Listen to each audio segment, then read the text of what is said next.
Hello, everybody. This is Anton Garcia Fernandez talking to you from Jackson in the state of Tennessee. Welcome to a new episode of The Written Page. And we have a really interesting conversation for you today with a man that has been writing about American music since the 1970s. He's a longtime senior editor for the roots and pop music magazine No Depression, and he writes frequently on country and pop music for the Wall Street Journal. And of course, he lives in Nashville, Tennessee, and he's joining us from Nashville, just about an hour and a half from where I am right now, via telephone, Mr. Barry Mazor. Barry, thank you very much for answering our call, and welcome to The Written Page. Well, I'm glad to be here. I know the kind of work you've done, and I'm glad to talk with you. I should add one thing at the beginning, which is that I haven't had a relation with No Depression for some years, since it ceased being a print publication. But I'm busy, and I got a regular radio show on Acme Radio out of Nashville. But Wall Street Journal moves on. Yeah, glad. So,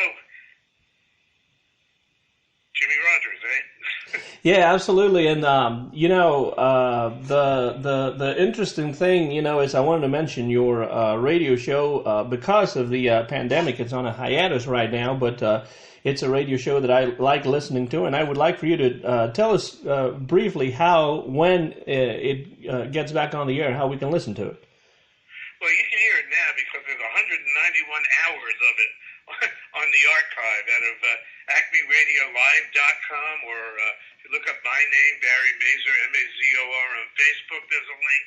And the shows all have live guests in the studio from across the roots music spectrum, and they go age 19 to age 90.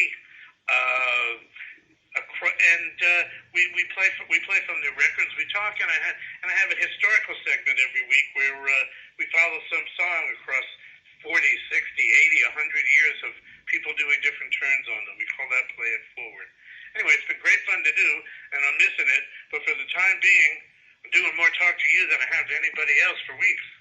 Well, I'm glad that you have the time to do this, Barry, because I followed I have followed your work for a long time, and you moved to Nashville around the same time that I moved to Nashville, and had I known that back then, you would have definitely been one of the guests on Music City USA, the radio show I used to do on the now defunct station WRVU Nashville. It's too bad that back then I didn't know you were there. Yeah. And we had some friends in common, it sounds like. But here we are. Today's the day. All right. Well, since today's the day, let's start by taking a look back in time a little bit. And Barry, could you tell us a little bit about where and how your interest in country music began? And also, I would like to know a little bit, what kind of recordings were you listening to when you began getting interested in country music? Well, I go into this a little at the end of the Meeting Jimmie Rodgers book, because I'm hacking down like 80 different artists' turn on what they had to do with Jimmie Rodgers. I felt like I needed to do me too, explain away, my own prejudices. But, I grew up in a somewhat musical family. My mother, the funniest way I know to describe my relation to Jimmie Rodgers is my father worked for railroads and my mother was a vaudevillian. This is literally true, although it doesn't quite tell their stories very well. But I was a somewhat showbiz family. My mother and her sister had, when they were 5, 7 years old, had been dancing and singing with Cab Calloway at the Steel Pier in Atlantic City.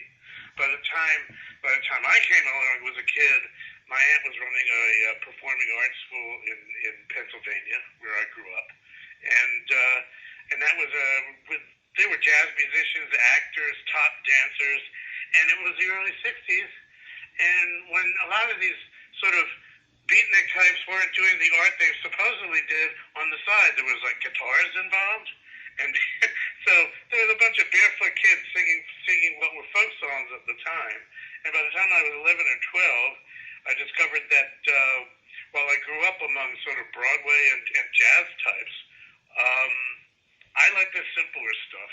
I just simply took to it. And in the long run, it's hard to, you can't put your exact finger on what it was, but it spoke to me.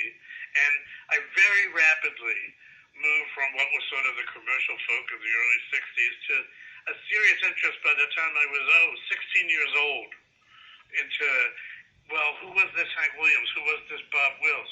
Who was this Muddy Waters? Who was, et cetera, et cetera. So one thing would lead to another, and by the time I got to college in D.C., I had a radio show where I was playing the same kind of stuff then, and that was 50 years ago. Mm-hmm. So I was sort of a lit major, and I did radio, and when I moved to New York to work in publishing and write, one of the first places I started being published was Crawdaddy magazine, and I was writing about the same things. An editor asked you a question which you never thought of before, which is, what music do you want to write about? And I said, I guess American music as opposed to British rock bands, I guess. Mm-hmm. At that time. And I've been doing it ever since in some level or other. And you are doing it now in Nashville. How did you get to Nashville from, living in different parts of the United States? Well, You I mentioned spent most of my professional adult life, as I say, in the New York area for 30-some years, having grown up in Pennsylvania. But we reached a point where we knew more people here than we knew in New York. My beat, during those years that I was a senior editor with No Depression magazine that you mentioned, my beat had turned more and more in this direction again, and it was a logical next move. Life was easier here. It wasn't the cost of a New York apartment. We knew more people here than New York by the time we came, and it was just the right step to take, and it's been very kind to me because I think with the sheer expense of living in New York and the way we were before, I never would have had the time to produce the two books that you're talking about. And I could do it because I was here and could afford to take the time to do it. Because those are both projects that took years.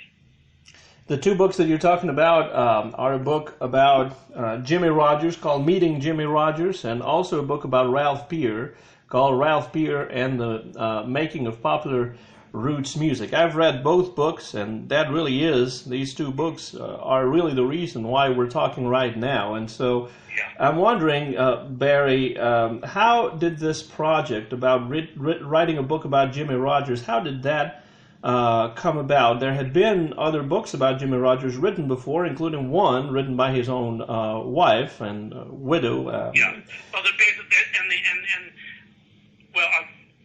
I'll walk back, which is that I had a personal long-term interest in Jimmie Rodgers. I'd listened to him to a long time, back to the teenage years I was describing.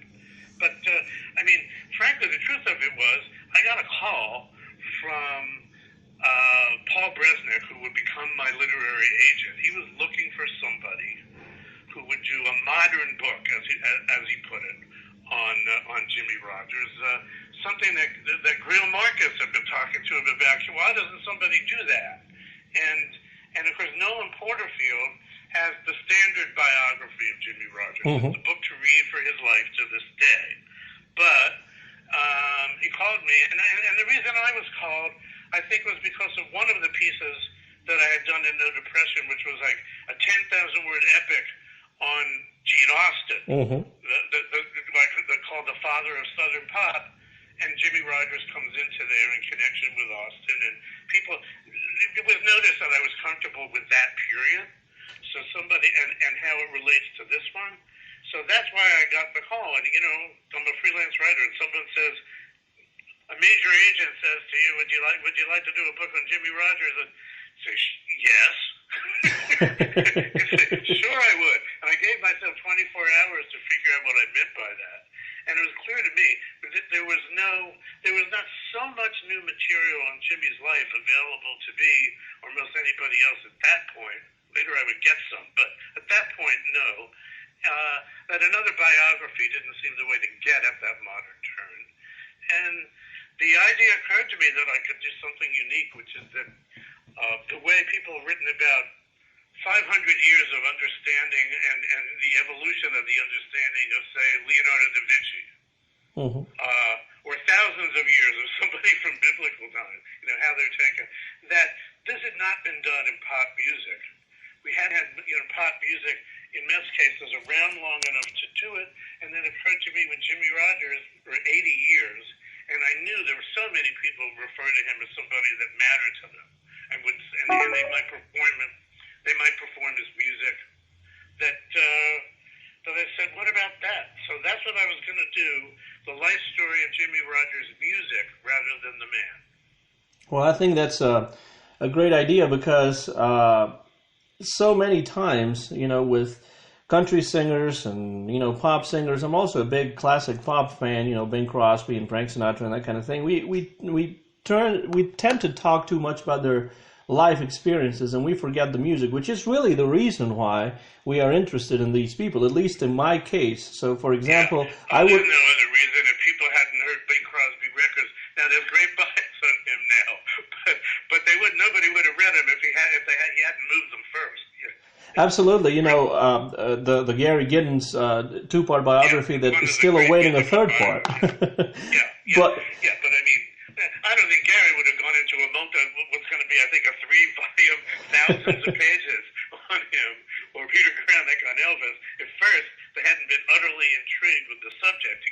Because I don't think anybody unless you've gotten yourself into some project like that, and God help you if you do, you really got to be committed to that because it really eats up large chunks of your life. You got to care. Well, I understand and I agree with that. And in fact, one of the things that I really commend about this book, Meeting Jimmie Rodgers, has to do with the fact that you concentrate so much on his music. And so I would like to talk briefly about his music. I've always, ever since I first heard Jimmie Rodgers, and I was probably about 11 or 12 years old when that happened, and I was very surprised by his variegated influences, the kind of different music that shaped his own sound. And, you can hear when you listen to his records, a little bit of jazz and blues and yodel, of course, and some vaudeville elements in there as well. So I would like to talk a little bit, in your opinion, after having done so much research about Jimmie Rodgers and his music, in what ways was Jimmie Rodgers shaped by the music that came before him? And in some cases, it's music like vaudeville. You mentioned your mother was involved in vaudeville at some point. It's the kind of music that sometimes we kind of tend to forget. We don't talk about it very much. Yeah, and to me that was really crucial. You read the book. That's how he saw himself. We come at it in the modern world where he's been labeled the father of country music, with certain expectations of what that would mean about what music he had known or cared about. But we have a certain amount of records of this.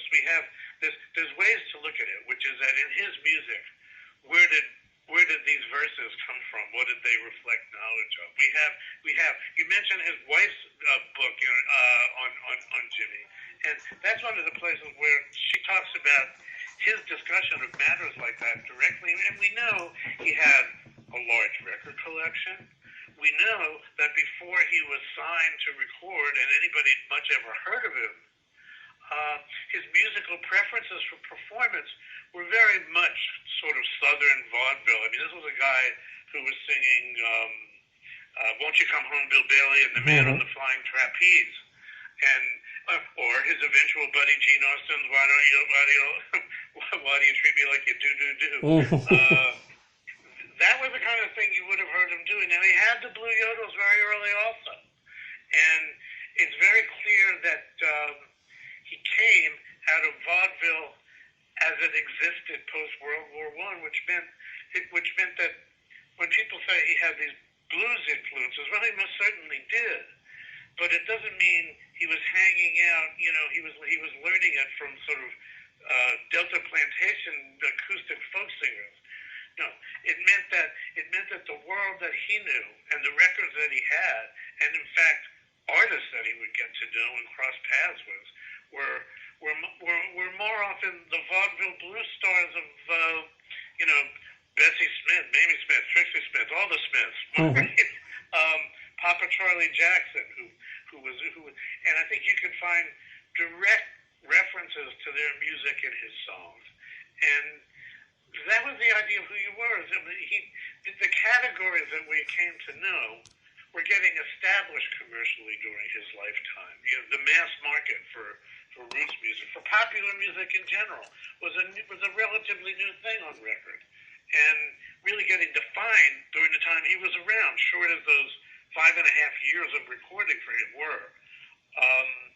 So he didn't think in terms of necessarily the categories that we do.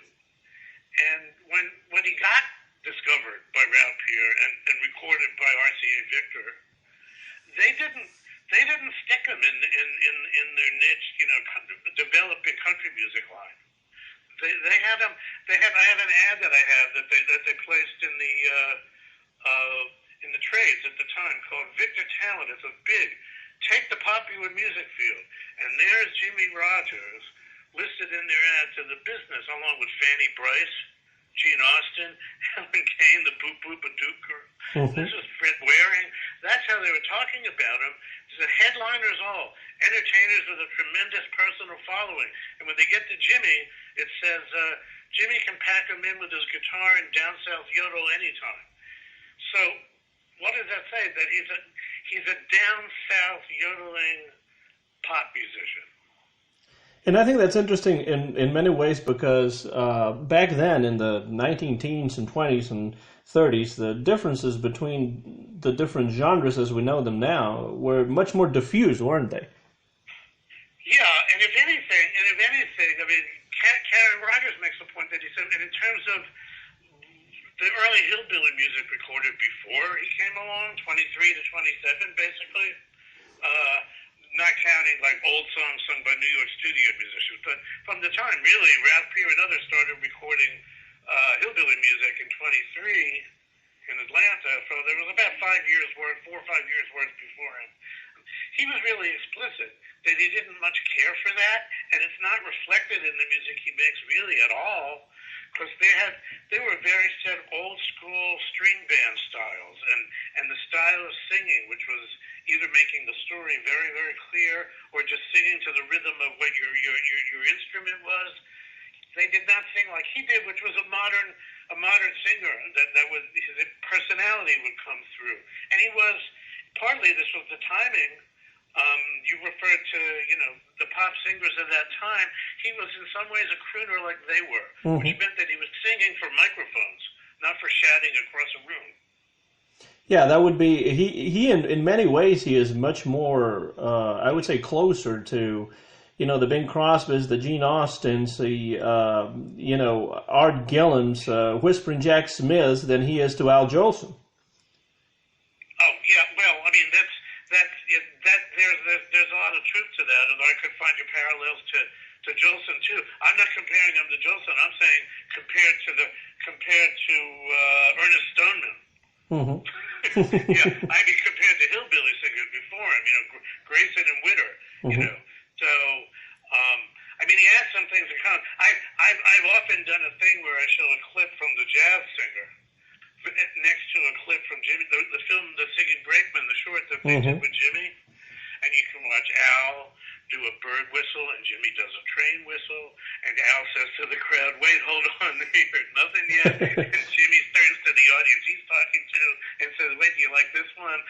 There's a lot of performance style stuff. If you look at the performance style, that is related there. Mostly because they were jazzy guys from 1927. But what Jimmie is in sharp contrast to what had been hillbilly singing.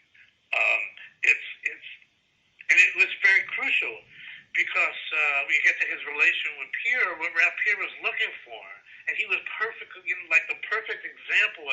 He couldn't have been Jimmie, but he would have if he could have, which was a guy who was going to produce lots of new material.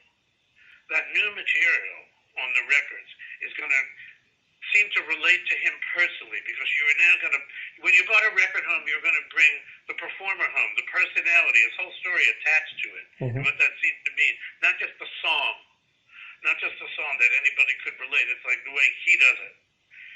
And Jimmie did all that stuff, and even right down to the yodel, which you compare to, you know, Bing Crosby's Baba Boo's or Al Jolson's bird whistles, or Delta blues singers' falsetto leaps. All of this was very up close, personal, in the mic kind of stuff, all taken to be sexy at the time, including the yodel because it was so physical and close to the mic, personal. That's one of the things about crooners, that they sound, in some cases, some of those singers like Whisperin' Jack Smith may sound a little way past their time now, really outmoded, but at the time they really came across as incredibly sexy and appealing, especially to the female audiences. Part of the whole tactic in my Meeting Jimmie Rodgers book is to try to cut through those differences in perception. Then, at various stops along the way, as he influenced country music, bluegrass, Western swing, you can watch it, rock and roll, all these things as he had this influence on, were at different times and different situations. And you have to take account for those. Because I think it's not even what does somebody make of a yodel in 1930 and in 2020, but even being a singing brakeman, there were but by Merle Haggard days who loved Jimmie Rodgers to death and was one of the most important promulgators of his music in later years. But Merle tended to look at it from a loss of the dear old train days kind of nostalgia kind of thing. And in Jimmie's own, like the yodel was sexy. A guy who worked on the train, that was hip. It was like a jet pilot in 1958 or an astronaut. This was a guy who got around, who knew people, who would be in places. People would go talk to a trainman for advice about their sex life. It's like there was no nostalgia about it. He was like a hot shot, and that was a hot job to have. Well, you mentioned Merle Haggard, and Jimmie Rodgers had a huge influence on both his contemporaries. People like Gene Autry, for example, or Jimmy Davis began singing. Yes. Buddy Jones down in Louisiana, they began singing in the style of Jimmie Rodgers and sort of trying to imitate Jimmie Rodgers. Dozens of them in his own time. But then later on, he also exerted an important influence on more modern country music singers like Lefty Frizzell, who is one of my favorites, Hank Snow, and so many of them, including of course Merle Haggard. Now, in what ways is it possible to? That was my big question. Yes, that was the mystery that started the story that I had to tell, which is that I think he was the first to put together a kind of a toolkit in terms of how to sing it, the varieties of instrumentation, the subjects which were important that you could put together that related. Made the point of, if you look at Jimmie Rodgers, some of his most famous records. So he got into Jailhouse now. He's got a song about jail. He's got a song about the Army. He's got a song about the Navy. He has songs about going to Mexico. He has songs about Hawaii. For anybody who grew up in the 50s and 60s, this should sound vaguely familiar because they're exactly the same subject as Elvis Presley movies. So what I'm saying is that the toolkit he put together got to be extremely flexible, and as each new era of roots music, but particularly in the country vein, came along, there was a tendency for artists to go back to his material and his way of doing things and use it again. And this was true cowboy music, which he started to do before he died, Western swing, which he started to do before he died.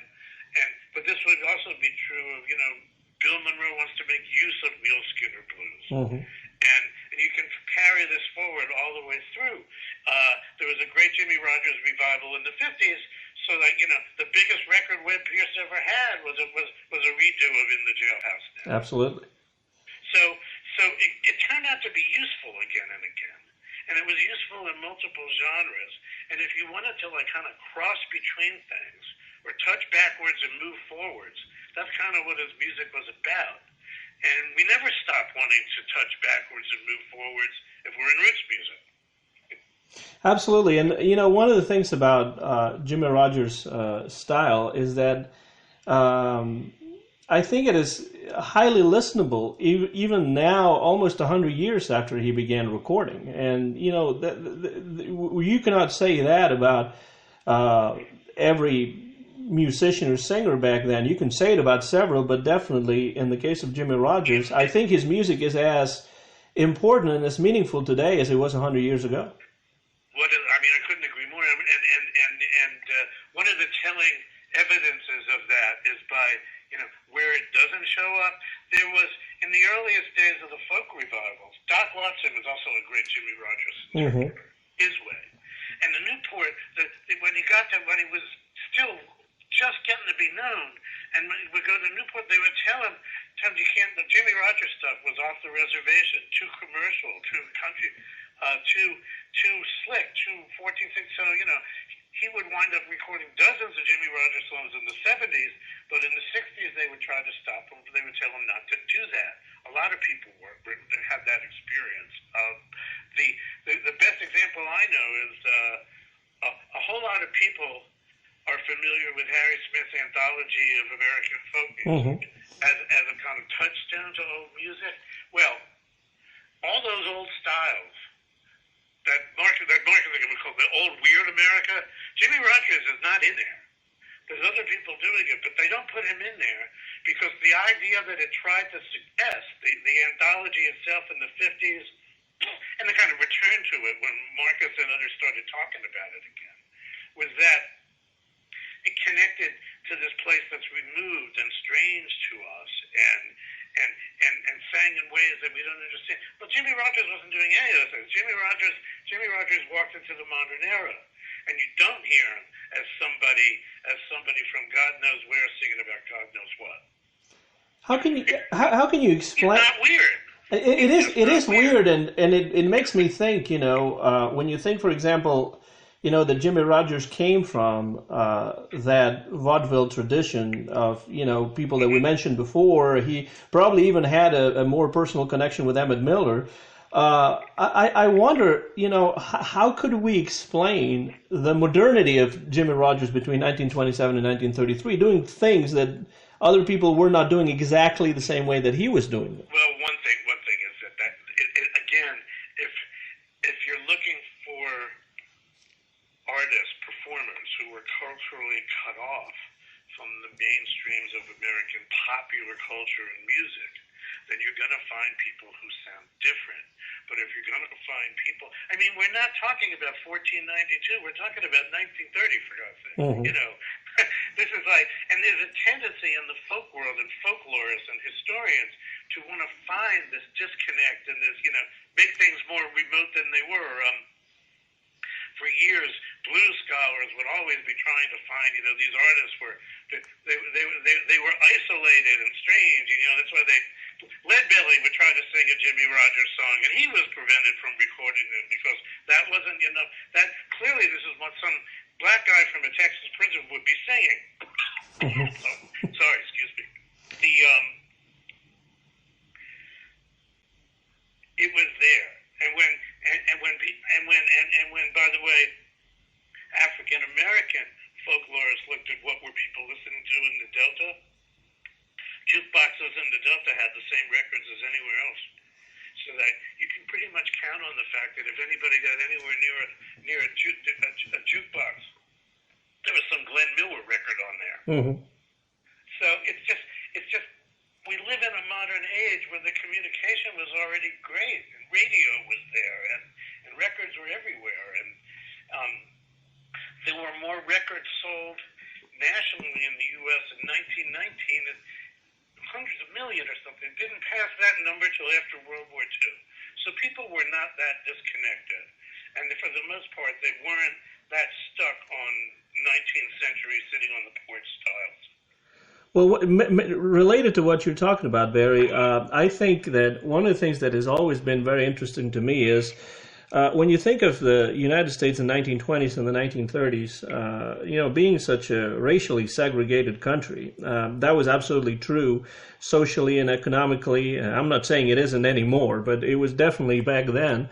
When it came to music, that segregation, at least in the sense of musicians playing together and borrowing from one another, was not as clear. We can think, for example, that there were a lot of African-American families that gathered around the radio to listen to the Grand Ole Opry every Saturday night out of Nashville WSM. It was absolutely true. I mean, first of all, it was the coolest music that was actually on the radio because there were no black stations yet. So, I mean, you can hardly, I mean, I've interviewed hundreds of musicians in my lifetime, and you can hardly speak to any black music maker of a certain age, if they were listening to the radio any time before the early 50s, that wasn't, so they had 25 years of there where maybe that was the most rhythmical music on the radio. Everybody listened to, especially in the South. And the interplay of black and white music in America goes back hundreds of years. Mm-hmm. Hundreds of years. I mean, the best research today is people realize how much that vaudeville tradition goes back through the complicated and difficult fact of blackface, the blackface minstrel show years. But the fact is, we know now that the blackface minstrel show years got started as a commercialization of stuff that was actually going on before that anyway. Mm-hmm. Things like black and white sailors singing and dancing together in harbors on Long Island, New York, or Louisville, Kentucky, places along harbor sites, water where people cross paths. And the music was touching on each other from almost the beginnings of this country. But the musical segregation never worked as well as the social. So there's this strong two-way street. And one of the other things about Jimmie Rodgers, which I think is significant, is the fact that among white artists who sang blues, and there were plenty of those, mm-hmm. but he's the one overwhelmingly more so than anybody else had an influence on black blues singers. They had his records that cared about what he did. They responded to it because there was really zero minstrelsy or imitation exactly of black singing styles in the way he presented himself. He had arrived, by whatever means he did it, accidentally mostly I think, but arrived at a style that was a credible way to get inside the blues, that understood it, that could make you feel it, but was not an imitation of black singers. And that made him one more blues artist taking on the material that other blues artists could respond to, and did, without regard to the race. Absolutely, and he was white, of course. And I think the case of Howlin' Wolf is a case in point, right? He really idolized Jimmie Rodgers, and I don't know if it's true or not, but people tend to think that Howlin' Wolf's way of howling had to do with Jimmie Rodgers' yodel. Well, he said so himself. He told people that, again, because of segregation in musical interviewers' heads and historians, they'd ask him about Son House and Robert Johnson, all of them he knew, Charlie Patton. That's all true. And when they stopped, he said, but the guy I really dug, the one I got my howl from, was Jimmie Rodgers. I took his yodel and turned it into a howl. And he would say this all the time. He recorded his songs. And it turns out that he gave one interview, Howlin' Wolf, where in fact he said that he met and heard Jimmie Rodgers at a show at a plantation in Mississippi. And it shouldn't be underestimated how much just like being there in the same time in the same place in Mississippi in the 20s to 30s made a difference for some. Because if you look at sort of blues interplay with Jimmie Rodgers' music, and he's America's blues yodeler besides the father of country music, in the blues side of what he does, there are definite connections that you can find musically, and even in where and when at the same time place with people like Tommy Johnson, the Mississippi Sheiks. Mississippi John Hurt recorded a song called "The Mermaids Flirt with Me" to the tune of "Waiting for a Train" at the time in 1930. So, I had conversations with this. So B.B. King, learned blues from his aunt's record collection, and that was people who sold. So there was Blind Lyndon Jefferson, and there was Ma Rainey, and there was Jimmie Rodgers. And it's absolutely interesting, I think, that in such a racially segregated country, there were so many cross-racial collaborations, even on record and even on tour. You can think of, for example, Billie Holiday touring with the Artie Shaw Band, or you can think of one of the most, I guess, ethnically diverse groups, which was the Benny Goodman Quartet with Gene Krupa and Benny Goodman and Teddy Wilson and of course on the vibes we had the great Lionel Hampton. But in the case of Jimmie Rodgers, we have him playing with we have recordings of him playing with Hawaiian musicians, and then of course we have that really well-known duet with Louis Armstrong, which is really a trio with Louis and Lil Harding Armstrong. That's the famous one, but in fact, Jimmie recorded with a number of African American artists, the Earl McDonald Louisville Jug Band, for one, and several blues singers, and some of them released at the time, some not, because it was a different take, but in many cases, they were artists that Ralph Peer had worked with previously, and that was some of the connection. But Jimmie would stop musicians that he liked out on the street and say, "Why don't you come play with me?" So neither of those were unlikely situations. The thing to point out is that the industry resisted integrated sessions, so that when they happened, they always happened knowingly and on purpose. Peer was always willing to do that kind of thing because the color he saw mostly was green, and if it looked like it was going to work, he would give a lot of leeway, and he had done it with jazz musicians before that, involving Fats Waller, for instance, and various white bands. He said, "Well, it's an interesting experiment, but it better be good. This is Victor Records, and if it's good, we're cool with it." And he'd done it like Eddie Condon and Fats Waller. So there were instances like that, and Rodgers was, of course, very comfortable with it, and clearly had done gigs, even professional gigs, with black musicians in Jackson, Mississippi, and other places.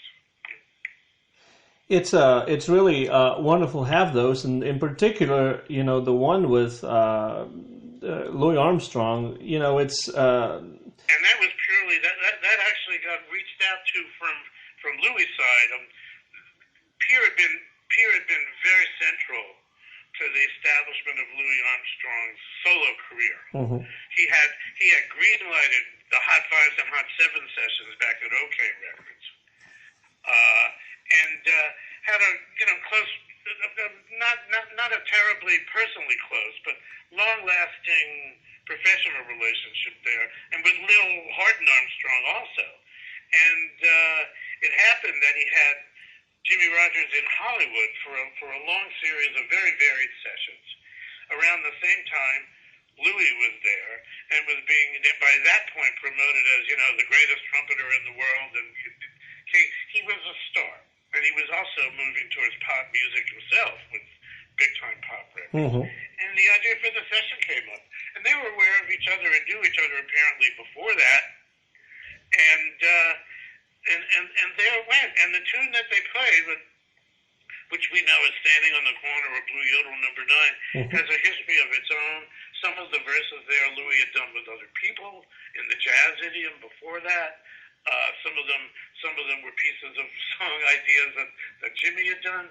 But I love to hear that. I start the whole book with a recreation of that session by Johnny Cash and Louis Armstrong here in Nashville at the Ryman in 1970 for his TV show.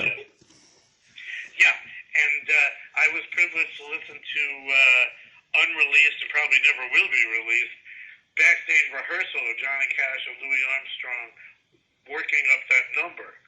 And Johnny Cash could do a lot of things, but swinging wasn't usually the first thing on the menu.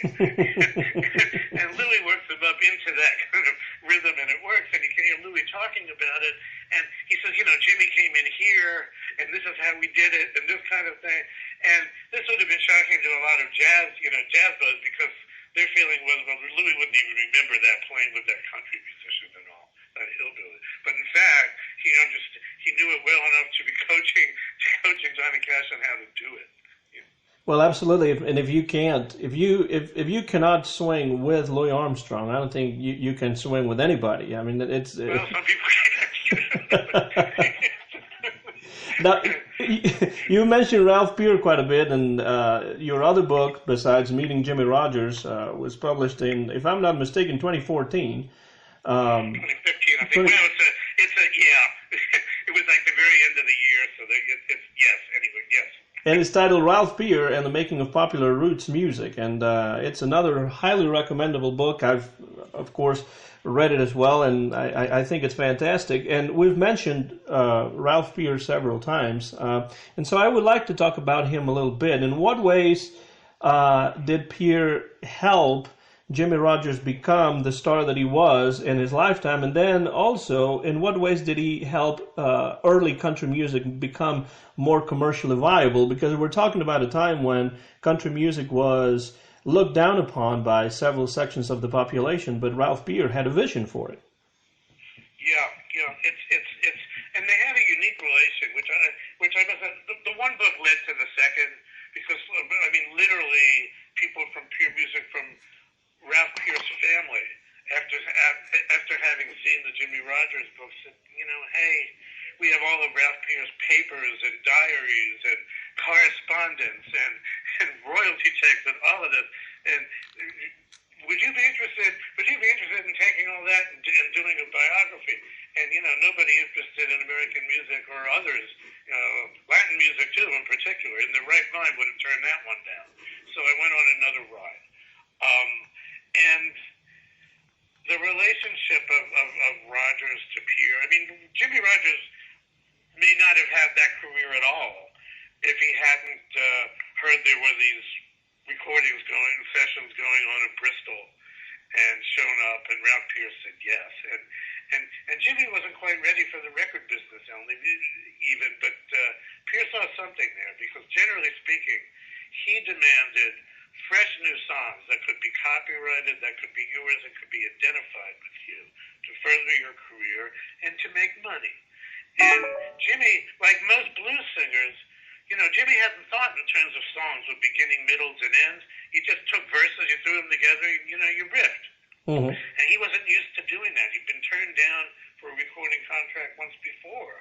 Famous H.C. Spear in Mississippi, he tried to get an audition with. And he had the same reaction, which is like, you need some songs.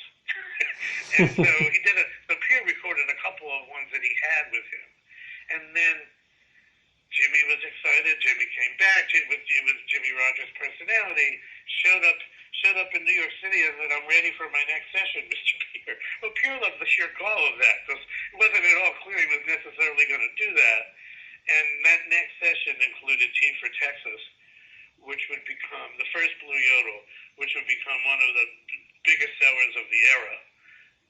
Probably close to $1 million copies in total. And Jimmie became a star. Peer had begun to record country music in Atlanta in 1923, fiddling John Carson, Henry Witter, Ernest Stoneman had a huge hit with the Titanic. This was all before Bristol. For anybody who thinks that country music was actually invented there one afternoon, that's a little more complicated than that. Before Bristol and before electricity as well. Yeah, and I think those things are crucial because Peer's main idea for country music was that if you presented it the right way, it could have a much broader audience than just a specialty of people wanted to hear a fiddle version of Turkey in the Straw. And this was correct, of course, but it meant that you needed these personalities that could come through on record, and that meant both that you needed people that were as close to their own music, that the songs credibly were kind of about them, whether it was the Carter family and being domestic, or Jimmie Rodgers and being a badass. Either way. But it was clearly they're on the record. They were capable of doing that and keep coming up with new material. And that was part of it. But to make that work, you also, like you just said, you needed the electrical recording aids the personality could come through all the better. So that took to 27, 28. But the idea of beginning to record country music, it was practically accidental. they did the first location recording sessions in Atlanta, which basically they had been looking for talent all over everywhere, including in the South, and it was getting expensive to just go bring everybody to New York all the time, maybe even cut a record that it doesn't sell. So the idea came along in the age of radio that there were local artists that were appearing on local radio stations around the country, even big ones like Atlanta, who might be kind of pre-sold in their own market. So you could go there, make a record of somebody that they'd heard of, and sell it there. So they'd gone to Atlanta to record a pop band.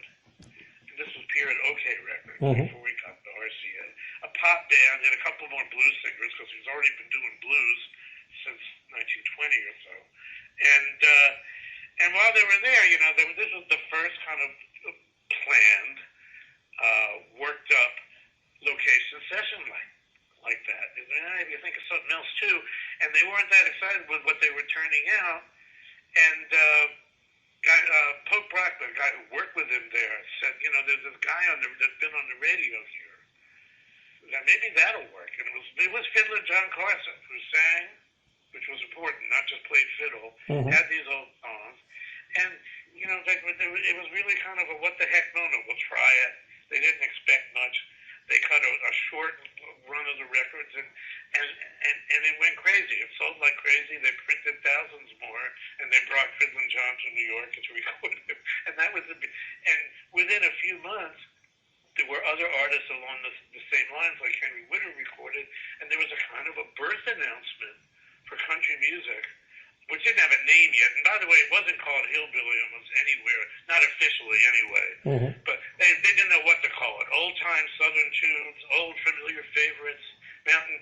Well, Ralph Beer and his people at OK Music put an ad in the trade papers, Talking Machine World, for this new field invented by OK Records. You have now, here are your artists, and we're calling it Hill Country Music. It sounds that was 1924. It sounds to me like Ralph Beer, and I think this comes across in the book. Ralph Beer was instrumental in realizing that there was a market for country music that maybe these companies had been overlooking for many years. He had the mentality of like a scientific experimenter, and the key to what's difficult to people is that the same guy got the blues and expansive African American commercial markets going, and got country music going, and was virtually individually responsible for the Latin music craze in this country in the 40s, and all across Latin America, Spanish language records around the world, and even go beyond that more that he did. But classical music, so all kinds of things. But the reason he could do this is that he wasn't a songwriter, he wasn't a musician, he wasn't trained. He had an instinct for what might work, and he kept trying things. So, if in country music, it started out with like sort of string bands, and then he tried Al Hopkins Hillbillies. He named that band. There's added pianos to it, and it constantly what might be included kept expanding. Well, we can do this. Can we do that? He didn't want to repeat, and he wanted to expand. So they tried things, and this was good for virtually every genre. I always wondered, when it comes to Bing Crosby, for example, or some of the crooners from the late 20s, early 30s, the invention and popularization and expansion of radio was extremely important. Was it also for Jimmie Rodgers? To a degree. He'd done a little radio even before he was recorded. He had, and I think people listening will know he had tuberculosis, and it started to affect where he would be and how often. He also did radio in Texas after he moved there. He had a radio show in Washington, D.C., which is where he went right after Bristol for a while, because he was like broke. It was like his sister-in-law put him on. But he had a radio show there. So there was radio. The timing was such. He was on tour so much that it somewhat limited that, because he would play hundreds of shows a year, even though he was sick. For somebody, alternatively, for the Carter family, towards the end of their time together as a family, Pierre got them set up with the famous border blaster stations at the Texas-Mexican border. John Brinkley and Norman Baker and all those fellas. It was a 100,000-watt station. They were reaching three-quarters of the country. And they were much better known at that point than they were through most of their recording career together. I mean, that kind of established them in people's heads, and then they broke up. But radio was very important, and it was during those same years, and things like the Opry started here, and the National Barn Dance in Chicago. I mean, for country music, radio was very important. Recently, all over the country, there were these big shows like that, and you know, I live in a town where even through this virus going on, we got the Opry going. It's gonna, you know, they just have a few acts going on solo 10 feet apart these weeks, but it's still on. I haven't missed a broadcast since the 20s, a week, and basically the Opry still follows a vaudeville. Absolutely. Day. Yeah. Because vaudeville didn't really end or die out in the late 20s, but it actually lived on until the present day on shows like the Opry. But even if you think about the TV shows from 1940s and 50s, the Ed Sullivan Show and the Milton Berle Show and all of them, they really transferred the vaudeville onto television. Absolutely, and I miss it sometimes. I wish variety shows were vaudeville, yes. and it's had a lasting impact on it. And, you know, and why not? You do the event, you can. You find the thing that works for you. And things that were close to gimmicks, like Jimmie Rodgers yodels on all the songs. That was, you know, if you're only going to come through once a year or less, that was something to make sure they remembered you, that was distinctive. And all vaudeville performers had that. They all had a variety of things they could do. They all reached out because they were trying to reach a more general audience.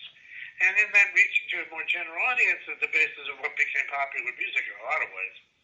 And in the case of Jimmie Rodgers, Barry, there was also a certain kind of sincerity that came through in his songs, in the sense that he also talked about himself a lot in those songs. Not in the same way that Jerry Lee Lewis name-tags himself a million times in his songs, which I think is kind of funny and interesting. But in the case of Jimmie Rodgers, he wrote... Jimmy even did that with songs like Jimmy the Kid. But yeah, I hear what you're saying. And it's extension of the thing I'm saying of an artist whose personality would come through on the record. You know, if you know, there were other trainmen, but if he sang a song about life on the train, you knew that he'd seen it. If he sang about TV, you knew he had lived it. His audience did too. Particularly the ones about TV, yeah. Yeah, and the most famous one of those, you know, somebody else wrote for him. I mean, it's not a simple singer-songwriter situation. It's a complicated one. But sometimes he wrote them. Sometimes he wrote them with his sister-in-law. Other times he got other people to write him, because what Pierre wanted was a lot of material. I mean, we're talking about a guy who recorded, in the 5 years he had, about as much as the Beatles or Rolling Stones at their peak, which was like 112 cuts in 5 years.